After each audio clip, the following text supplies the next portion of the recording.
sobre as igrejas de Roma, Gálatas, Colossenses, e hoje nós vamos continuar a nossa aula de eclesiologia falando da igreja da Babilônia. Então, 1 Pedro, capítulo 5, 1 Pedro, capítulo 5, versículo 13, vai falar dessa igreja. Então, quem fundou a igreja da Babilônia foi Pedro. Pedro fundou a igreja na Babilônia. 1 Pedro capítulo 5, versículo 12 e 13. A igreja da Babilônia sofreu muito. Essa igreja estava onde é localizado o Iraque hoje. Toda a epístola de 1 Pedro, ela vai ser direcionada a essa igreja da Babilônia.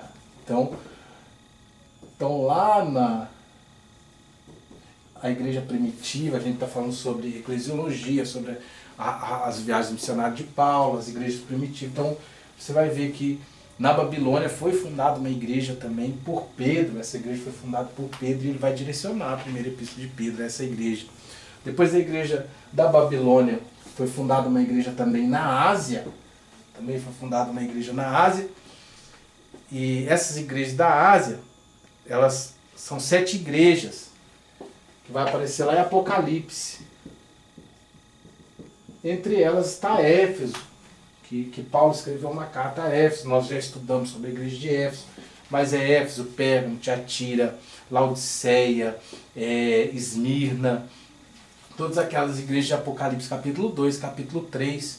Se você quiser estudar mais a fundo um pouquinho sobre essas 7 igrejas, você vai olhar aí no nosso canal do YouTube, ou então no meio das videoaulas tem um estudo que está na matéria de escatologia, que são as 7 igrejas da Ásia. Então você acessa esse vídeo, você vai ter um estudo um pouco mais profundo sobre essas 7 igrejas, quem foram, por que Cristo escreveu carta a essas 7 igrejas, o que tem de especial nessas cartas, o que essas 7 igrejas representam. Elas representam a igreja ao longo da sua história, elas representam a igreja que existia, elas representam as igrejas atuais de hoje. Então tem um estudo tremendo sobre as 7 igrejas da Ásia, e você pode acessar, ele está escrito lá no nosso canal, está lá, as 7 igrejas da Ásia, está dentro da matéria de escatologia. Então essas 7 igrejas da Ásia são as igrejas de Apocalipse, capítulo 2 e capítulo 3, onde Cristo vai pedir para João escrever uma carta a elas. Cada uma delas, elas vão receber uma carta. Essas igrejas elas vão sofrer muito. Por quê? Porque essas 7 igrejas elas vão abandonar os ensinamentos de Paulo. Até Éfeso vai abandonar os ensinamentos de Paulo. E Paulo vai falar isso em 1 Timóteo, capítulo 2, versículo 15. Paulo vai reclamar acerca disso. Ele vai falar assim: Timóteo, os obreiros da Ásia me abandonaram. Por abandonar os ensinamentos de Paulo, essas igrejas elas vão começar a sofrer. E elas vão sofrer igual as igrejas atuais sofrem. Por abandonar o padrão de doutrina que Paulo ensina, elas vão começar a sofrer. Com o quê? Com a doutrina dos nicolaítas, com a doutrina de Jezabel. Tudo isso, com os judaizantes, tudo isso Cristo vai falar lá em Apocalipse capítulo 2, capítulo 3, e vai pedir para João escrever acerca disso. Então, as igrejas atuais, elas sofrem também por causa desse mesmo problema dessas 7 igrejas, que é abandonar o padrão de doutrina, abandonar a sã doutrina bíblica, e cada pastor da sua igreja, do seu rebanho, quer fazer conforme acha que é certo, e deixa as verdades bíblicas de lado. Então esse é um dos motivos das igrejas atuais estarem sofrendo. Os membros das igrejas atuais estão sofrendo, porque cada pastor olha para si só, não olha para o padrão de doutrina bíblica, estão abandonando o verdadeiro padrão de doutrina. Isso foi o problema das 7 igrejas, está sendo o problema das igrejas de hoje. Labradier e Açúria. Então você que é pastor de igreja, você que estuda comigo, pega o padrão bíblico, e aplica o padrão bíblico na sua igreja. Sai fora dessas teologias loucas que estão entrando no nosso país. Sai fora dessas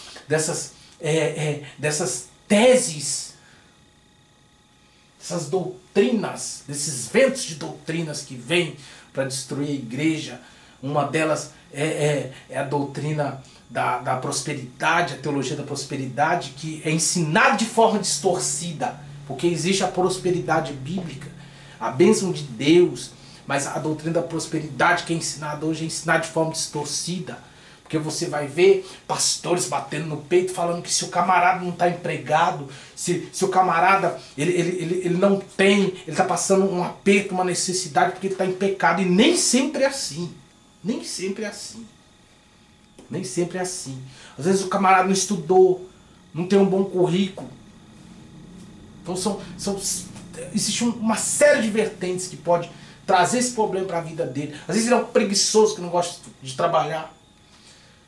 Então existe uma série de coisas que pode trazer isso para a vida dele. Às vezes ele está passando uma provação, Deus está permitindo que ele seja provado. Então nem sempre é porque ele está em pecado. Às vezes a criação dele foi uma criação muito... Ele sofreu muito na sua vida. Seus pais não tinham dinheiro e ele não teve uma formação acadêmica boa. E hoje ele tem que pegar qualquer servicinho para fazer. E ele muitas das vezes vive num aluguel ou vive um pouco apertado. E é um servo de Deus fiel. E só porque não tem dinheiro, eles entram nessa doutrina e começam a falar que ele está em pecado. Para com isso, meu irmão. Vai estudar a Bíblia. Nem sempre é desse jeito. Nem sempre é desse jeito. Deus está mais preocupado com a sua salvação do que com o seu dinheiro. Deus está mais preocupado com a sua vida diante dele do que com o seu dinheiro. Então sai fora desses ventos de doutrina. A igreja, as 7 igrejas da Ásia vão sofrer por causa disso, porque elas vão abandonar os ensinamentos de Paulo e vão começar a sofrer com os ventos de doutrinas que vêm sobre elas. A igreja, ela sai de 2 povos. A igreja ela vai sair de 2 povos. Quem são esses povos? Israel e as nações. Então, Israel, junto com as nações, vai formar a igreja. Por quê? Porque a igreja vai começar com o povo de Israel, os apóstolos, com Paulo, e depois ela vai alcançar as nações. Desses 2 povos se forma a igreja. Desses 2 povos ele chamou para fora a elite que irá trabalhar com ele. São 2 elites, 2 frentes de trabalho no seu reino que vai começar no milênio. Uma a igreja e outra os 144 mil de Apocalipse capítulo 14, versículo de 1 a 5.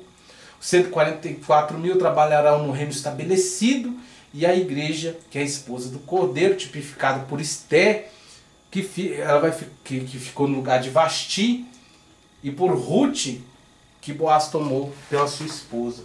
Então, a igreja são 2 frentes de trabalho que Cristo vai ter quando ele plantar o milênio. Uma é a igreja, que é a esposa, que tomou o lugar de Vasti. Eu nem vou me aprofundar nesse assunto. Deixa isso é aula para o bacharel. E a outra é os 144 mil, que é o dízimo do povo de Israel. São os remanescentes, homens que não se contaminaram com mulher, homens virgens, que vão ser tirados do meio do povo de Israel no meio da grande tribulação. Quando acabar a primeira parte, 3 anos e meio, esses 144 mil vão ser tirados, vão para o deserto, vão ser tratados por Deus, vão ser alimentados por Ele, vão ser poupados do sofrimento, da perseguição. E esses homens são homens que não se corromperam com nada, com nada. Então, Deus vai encontrar lá na grande tribulação 144 mil, sabe o que é isso? O dízimo de Israel, as primícias do povo, Deus vai pegar para ele.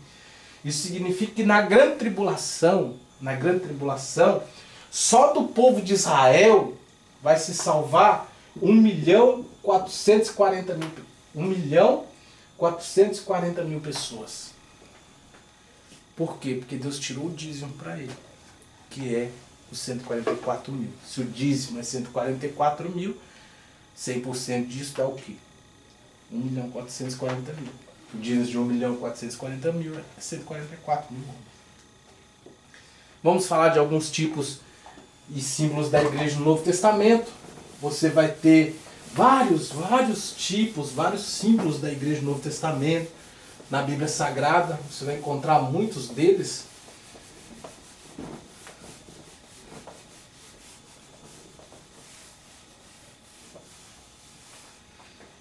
Por exemplo, 2 Timóteo,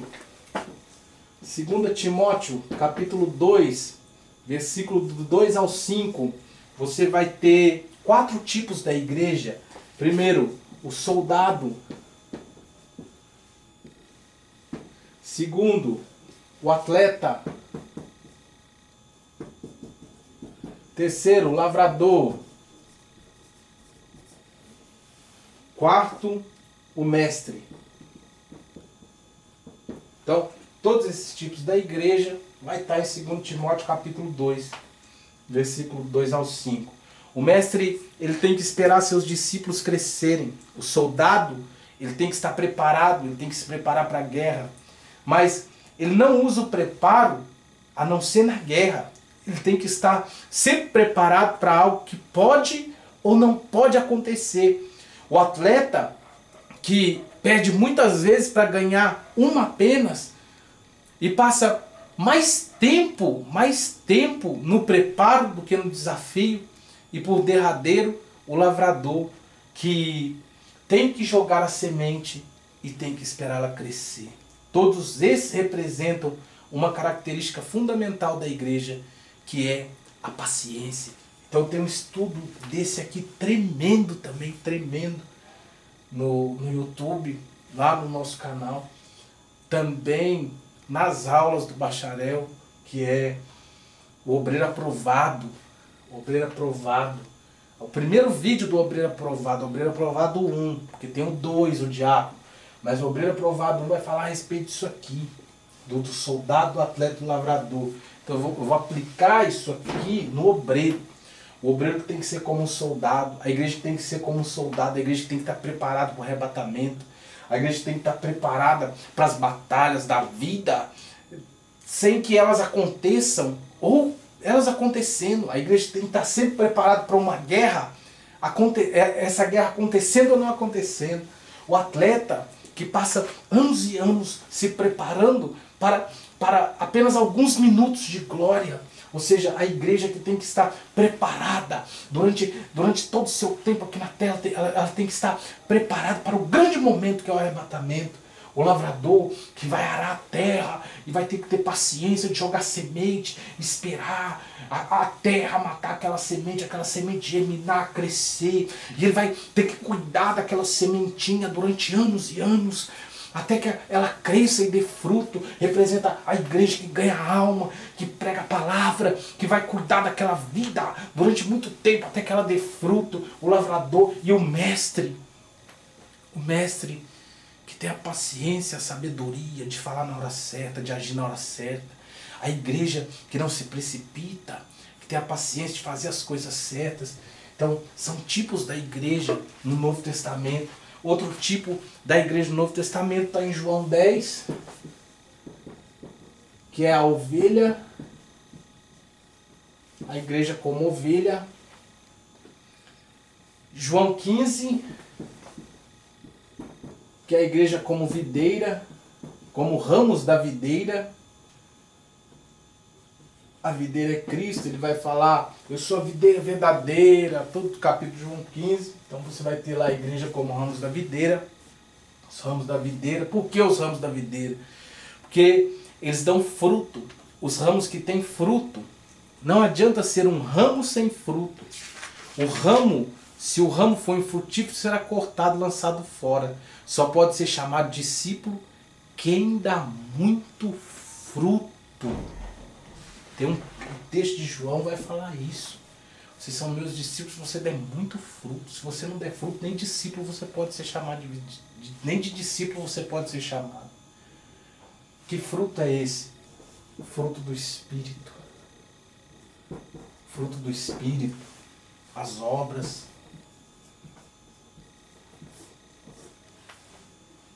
Ele vai falar assim, se você der muito fruto, se você tiver muitas obras e tiver o fruto do Espírito em abundância na sua vida, você é meu discípulo. Se você não tiver nem discípulo, você é. Lê o texto de João 15, está escrito lá.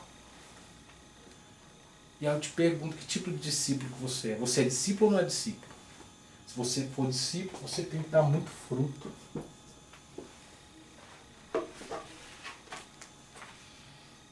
Depois você vai ver a Virgem como tipo da igreja.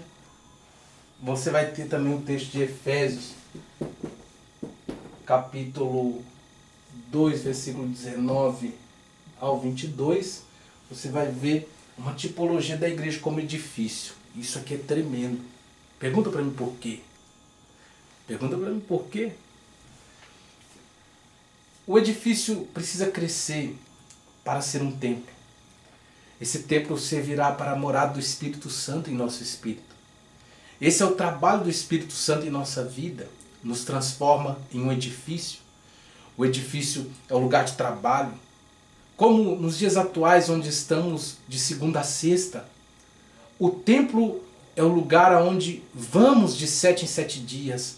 E a morada é onde estamos todos os dias. Esse é o desejo de Deus para o homem, que ele passe pela edificação, se torne um templo para ser uma morada. E assim o Espírito Santo vai trabalhando da vida do homem. Então, o desejo de Deus para a sua vida é que você passe pela edificação, se torne um templo para ser uma morada. Aí eu te pergunto, você é um edifício, um templo ou uma morada? Porque se você for um edifício, você vai ser visitado por Deus só de segunda a sexta. Você não vai no edifício trabalhar, você não vai lá para o seu trabalho só de segunda a sexta, então você é só de segunda a sexta. Se você for um templo, só nos fins de semana. Agora se você for morada, labrador, ergue, açor, ele vai estar contigo todos os dias. Ele vai habitar dentro de você. O que você faz quando você sai do edifício? Você vai para a sua morada, para a sua casa. O que você faz quando você sai do templo? Você vai para a sua morada, para a sua casa. Você como igreja, você é edifício, templo ou morada. Então, esse é o exemplo de Efésios capítulo 2, versículo 19, 22. Muito tremendo esse exemplo de edifício. 1 Coríntios capítulo 3, Paulo vai tratar da edificação desse edifício. Era esse edifício que Jesus estava dizendo em Mateus capítulo 16, versículo 18. Como edificamos esse edifício? Com prata, pedras preciosas, ouro, madeira, feno, palha. Qual a diferença? É que o ouro, pedras preciosas e prata são coisas valiosas e profundas. Materiais que o fogo modela, mas não destrói. Ao contrário da palha, madeira e do feno. O nosso edifício, a nossa vida, tem que ser edificado dessa forma. Tá? A nossa vida ela tem que ser edificada de que forma?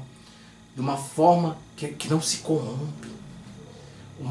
O nosso caráter tem que ser modelado, assim como o ouro é modelado. Mas ele não pode se corromper, ele não pode se queimar. Assim tem que ser o nosso edifício, a nossa vida, a nossa caminhada, a nossa conduta. Somos homens falhos, mas a cada dia temos que melhorar, temos que ser forte onde somos fracos. Temos que procurar não errar onde erramos. Temos que tentar corrigir os nossos erros. A cada dia temos que lutar contra aquilo em que nós somos vulneráveis. Para assim se tornarmos um templo. Então você tem que ter um caráter que se modela como o ouro, como a prata. Um caráter valioso. Não como a palha, como o feno, que se corrompe e queima. Outro exemplo da igreja está em Apocalipse. Outro símbolo da igreja, tipo da igreja, está em Apocalipse capítulo 1, versículo 20, que é o candeeiro. Apocalipse, a igreja é representada pelos 7 candeeiros. Os 7 candeeiros têm 49 pontas. Cada candeeiro tem 7 pontas, então o 7 tem 49 pontas, que representam os 49 nomes e atuação do Espírito Santo na Bíblia Sagrada. Vou falar sobre isso na aula de pneumatologia. Assistir as aulas de pneumatologia, a gente vai dar uma pincelada sobre os 49 nomes ou as 49 manifestações do Espírito Santo na Bíblia Sagrada. O candeeiro era de amêndoas e queimava azeite de oliva, representa a dependência entre os membros da igreja. Então você vai ver isso também nas aulas de pneumatologia, um candeeiro feito com toda a representação de amêndoas, mas que queima azeite de oliva. O azeite da amendoeira, ele é mais fino, é mais puro, mas Deus fez com que o azeite da oliva fosse queimado no candeeiro. Sabe o que Deus está falando? Deus está falando que dentro do corpo, um precisa do outro. Não tem que ser essa guerra que é dentro das igrejas, essa luta de obreiro contra obreiro, esse meio cheio de picuinha, esse sistema que a igreja está se tornando, onde um quer ser melhor do que o outro, um quer falar melhor do que o outro, um quer pregar melhor do que o outro, um quer fazer melhor do que o outro, um puxa o tapete do outro, um inventa algo do outro, um fala mentira do outro. Não. Não é isso que Deus quer para a igreja. Deus quer muitos candeeiros queimando azeite de oliva. Deus quer um dependendo do outro, um ajudando o outro, um segurando na mão do outro e lutando pela causa do outro. Essa é a igreja que Deus deseja ver na face da terra. O candeeiro que representa Israel não são os 7 candeeiros, são os candeeiros de Zacarias capítulo 4, versículo de 1 a 14, de Êxodo 25 e Levítico 24. Então esses candeeiros, eles vão representar, os candeeiros que representam Israel, eles são de oliveiras. Ezequiel capítulo 14, não são de amendoeiras, que é o de Êxodo 25 e Levítico 24. Então Êxodo 25 e Levítico 24 vão representar a igreja, que é Apocalipse capítulo 1. Zacarias capítulo 4, versículo de 1 a 14, vai representar Israel, que são as 2 testemunhas, os candeeiros feitos de oliveira, que são diferentes dos candeeiros feitos de amendoeira. Nós também vamos tratar isso nas matérias do bacharel, a respeito de pneumatologia, a respeito da igreja. Outro símbolo da igreja, outro tipo da igreja, Efésios capítulo 3, versículo 15, que ela é tipificada ou simbolizada por uma família. Às vezes tem problemas, descontentamentos, mas como toda família, ela está sempre unida. A igreja, como eu já disse, segundo Timóteo, capítulo 2, versículos 2 ao 5, representado como soldado, atleta, lavrador e mestre, mas no versículo 6 ela é representada no versículo 6 como uma fazenda, trabalhada pelo lavrador. Mateus capítulo 5, versículo 14, a igreja vai ser representada como luz. Mateus capítulo 3, versículo 45, 46, a igreja vai ser representada como pérolas. E Cristo, ele vai ser o mercador que comprou essas pérolas. Ou seja, ele é aquele que pagou o preço pela redenção da igreja, aquele que pagou o preço pela minha e pela sua vida. Esse é o texto de Mateus. A igreja em Efésios capítulo 2, versículo 19, 22, 1 Pedro 2, 5, ela vai ser representada como pedras vivas. Em 1 Pedro capítulo 2, versículo 9, vai ser representada como sacerdotes. Em 1 Coríntios capítulo 4, versículo 2, ela vai ser apresentada ou representada como os dispenseiros do reino. Em 2 Pedro capítulo 2, versículo 5, em 2 Coríntios capítulo 6, versículo 16, ela vai ser apresentada, tipificada ou representada como o templo do Espírito Santo. 2 Timóteo capítulo 2, versículo 21, ela vai ser apresentada como vaso de barro. Em Apocalipse capítulo 22, versículo 17, ela vai ser apresentada como esposa do Cordeiro. Então, pelo amor de Deus, meu irmão, você que estuda comigo, pare de dizer que a igreja é noiva do Cordeiro. A igreja não é noiva do Cordeiro. A igreja é esposa do Cordeiro. O casamento judaico era dado em 3 etapas. A primeira, a promessa. A segunda, o contrato. E a terceira, as bodas. Na primeira, se prometia o casamento entre os pais das crianças. Na segunda, se assinava o contrato de casamento e pagava o dote para a esposa. E na terceira, se fazia a festa das bodas e o esposo recebia a esposa em sua casa. Na primeira fase do casamento da igreja, Deus prometeu a redenção através de Cristo, Gênesis 3,15. Na segunda fase do casamento da igreja, Cristo vai pagar o dote, o preço pela esposa, e vai assinar um contrato de casamento na cruz do Calvário. Então eles já estão casados. E na terceira fase, ele vai receber ela dentro da sua casa, nas bodas do Cordeiro, que é no arrebatamento da igreja. Aleluia. Então eu estou dizendo para você que assim como Maria estava desposada de José quando engravidou de Cristo, ela estava desposada, mas eles não moravam junto. Por quê? Porque eles não tinham, José não tinha feito as bodas para receber Maria na sua casa ainda, mas já tinha assinado um contrato, ela era esposa de José. Você vai ver isso lá no início do livro de Mateus e de Lucas. Então assim como eles estavam casados, mas não viviam juntos, porque não tinham celebrado a festa das bodas, assim a igreja hoje está casada com o Cordeiro. Somos esposa do Cordeiro. Já foi pago o preço por essa esposa.